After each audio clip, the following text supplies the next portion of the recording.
So we are back here with Mike Kane from ABC Composting. Mike, welcome to the show. Thank you. And will you tell us a little bit about ABC and what you do there? Well, I am a worm farmer on the north end of metropolitan area. I started probably about 13 years ago. Wanted to do a business that had a positive effect on the environment. So I take things that people consider negative, like paper waste and food waste, and I compost it through worms to make organic fertilizer. Oh, that is so cool. Can I just ask really quick before we get into how that works? ABC, what does that stand for? It stands for already been chewed composting. So already been chewed is exactly what the worms do. My daughter thought of that. That's great. That is really fantastic. What inspired you to do something, or why did you want to do something to help the environment? What was the motivation there? I just wanted to own a business that I could do by myself and have a positive effect. So to where I was, just like I said, taking trash away, diverting trash from landfills and such, and then having a product that you can sell on the side of it. So that is so cool. And so what is the product that the worms actually create, and how does this work? The product is there's actually several. One of them is worm castings, or basically worm poop. What it is, it's organic fertilizer. It has more nutrients in it than any oil-based fertilizer that you can buy. It'll never harm your plants to grow in it. It will never burn. It can be used as a top dressing. It can be used as a root stimulant, as a seed stimulant. It can be dissolved in water, and they make a product called worm tea, which is a liquid fertilizer. It not only fertilizes the plant, but it also inoculates it against any bad germs or bugs on it, because it puts so many healthy vitamins on the plants and leaves. You can put it in the grass, use it for the soil reclamation because of all the nutrients that are absorbed out of the ground from plants. Wow. So that is really amazing. So are you growing like a lot of food yourself? Do you use the worm casings, or do you mainly just sell the casings that you produce? I grow a fair amount of food myself, just standard gardening practices. I don't have, a 100% garden for my yard. I know people that do. I just grow the castings pretty much to sell them. So, places like the Grow House right here in town, which is an indoor vegetable garden, so you can go there and get your vegetables right from them.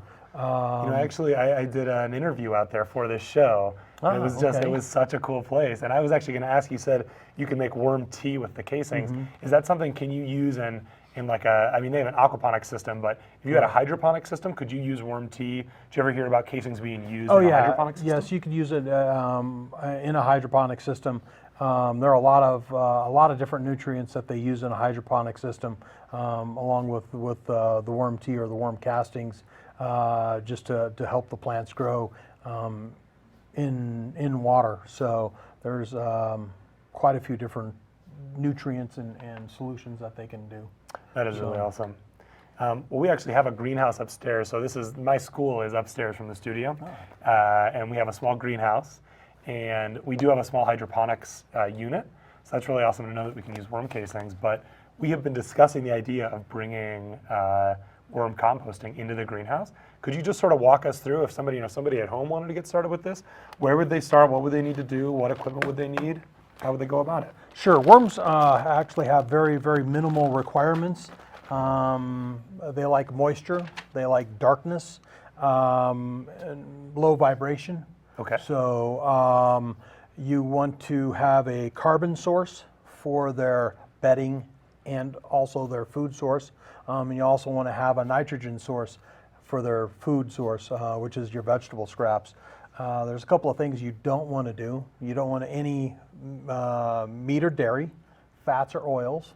Okay. That'll make it smell like the rotting dump. And then you don't want to use any acid such as citrus or onion, because then it alters the pH level of the bin.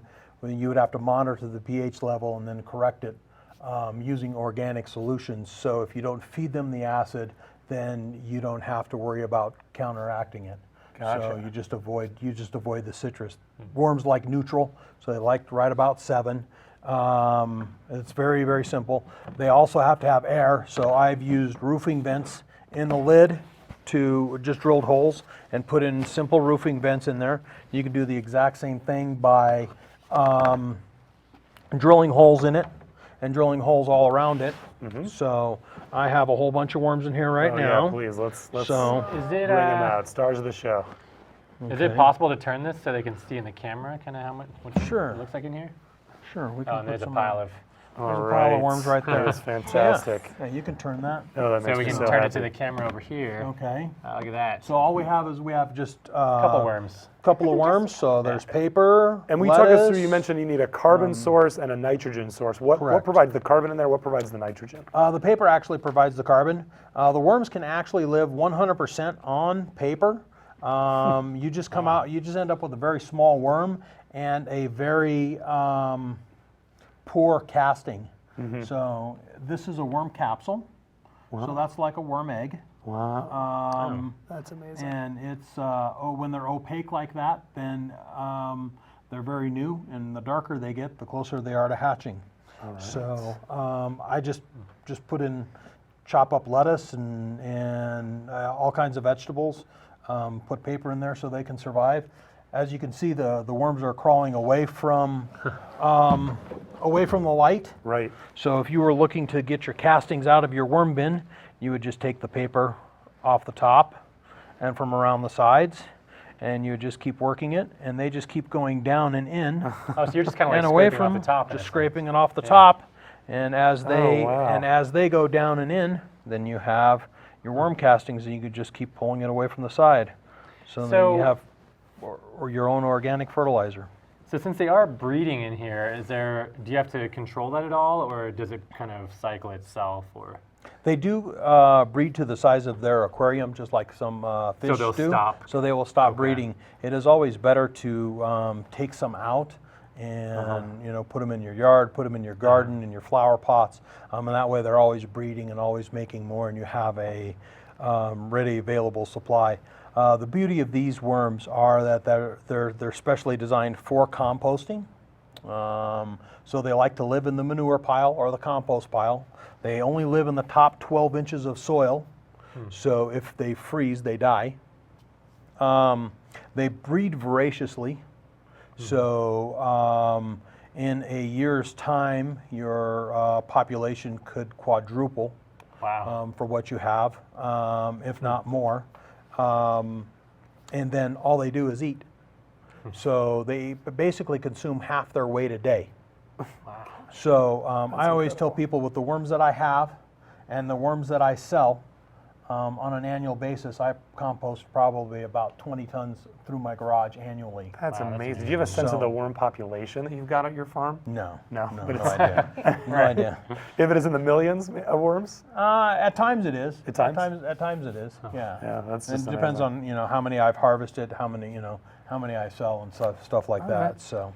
Well, so how would we actually build a bin if I wanted to build a bin at home? I can just use any kind of a bin like this. Are there any requirements for the worm bin? Yeah, this looks like just a bin you could pick up at Home Depot or It's Walmart. it's exactly what it is. This is a Sterilite tote. You could do a Rubbermaid tote. Anything that they will be happy in, you can use. An old refrigerator, an old igloo cooler. Any plastic is generally best, just because it doesn't absorb the water and it doesn't make it hard for you to maintain the moisture in it, since they do like to be wet or have a moist environment. And I kind of noticed you mentioned you put the vents in. You said these are roofing vents? Yeah, I just bought them at Home Depot or Lowe's. The couple on the sides Yep, too to get good ventilation. Just good airflow. So you want enough moisture that if you were to squeeze your paper together and it just to get a drop of water out of it, and so it doesn't need to be super saturated. It just needs to be moist. The food you feed them is wet food. So if your bin gets oversaturated, just put in dry paper and it'll make the pull the excess moisture out of it. As you can see, if I don't know if we can see the worms here on the table or not, but they're pretty much all have hidden themselves underneath the dirt, retreated. So after they do that, if you just wanted to, you could pull more dirt away from the top and the sides, expose them, and they will just keep working themselves down and in and away from the light and away from the vibration. Yep. And then pretty soon you have nothing but worms. Yeah, that's amazing. So what about the location of your bin? I mean, does it need to be inside, outside? Do I have to be concerned about temperature that the area the worms are?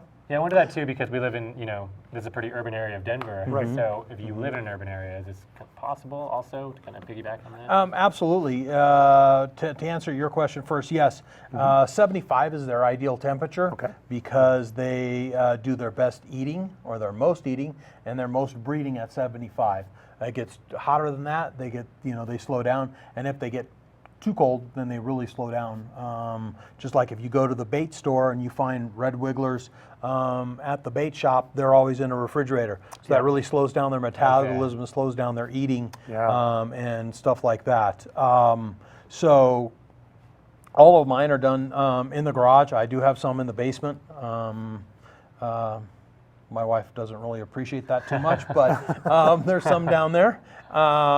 In an urban setting, it's ideal to vermicompost because you can do it in a very small container, and you can get rid of all of your junk mail, all your paper waste, toilet paper rolls, paper towel rolls, stuff like that, all of your pre-consumer food before you put a salad dressing on it. So all your lettuce leaves and all your trimmings from the salad that you're going to eat, and you don't have to throw it away in the trash. So most people, when they throw away it in the trash, they put it in a plastic trash bag and they throw it in the dump, and then it doesn't do anything because it doesn't, the composting that they do at the dump doesn't make it through the plastic bag. Right. So there's three kinds of composting. There's anaerobic, which is what we do in most of the United States in dumps.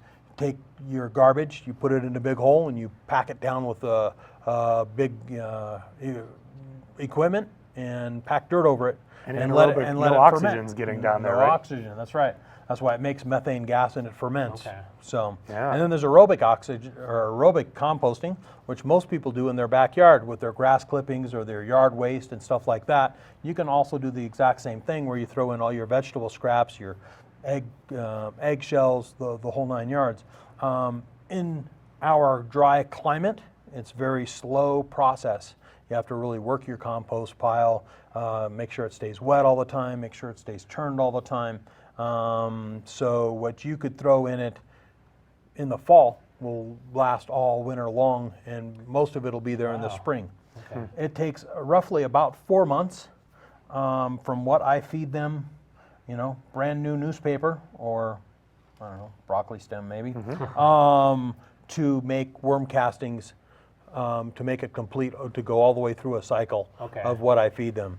Worms like to migrate up, so as you put the new product on the top, they work their way up. Castings are on the bottom, so they're continually rising. And so this process, like in the bin, this is vermicomposting. That is vermicomposting, that is correct. And I just briefly wanted to touch on, we were talking about before the interview started, the idea that this process gives off a lot of heat. Nate, you mentioned that your sister had an issue. Yeah, I mentioned to you right before the show that my sister, she had a compost pile right by her house. The previous tenants had it there, and apparently the heat from the compost pile started heating up and conducting heat in the walls with the nails, and just, a really good heat conductor inside of there. And literally her house was about to catch on fire, and she noticed it because of the smoke when she left the room and came back in. And they had to cut a hole in her wall, the fire department, to kind of release some of that heat and then cool it down, obviously. So is that... Well, yeah, so Mike, tell us about what's going on with composting that could even create that much heat. Well, How is that possible? it does, all composting generates heat, whether it's aerobic or anaerobic. If it's done properly, it doesn't create enough heat to do that. It was probably packed down fairly tight, made wet before it was packed, or new product was put on top of it, and then it was covered and sealed in. That So must- once it yeah. was covered and sealed in, and it didn't get any air, and it started to generate heat prior to that, then the heat has nowhere to go, so it just keeps Right. building and building and building. Wow. Which would make So- sense because she didn't know it was there, so it was Right. covered. That's why she Before didn't she notice it. even- oh. And she never turned it because she didn't Right. know it was there. Didn't So- know it was there. Yeah. So yeah, I wouldn't suggest putting them up against the house, but Right. I know people that do. You can get the ones that are the tumblers and turn and stuff like that.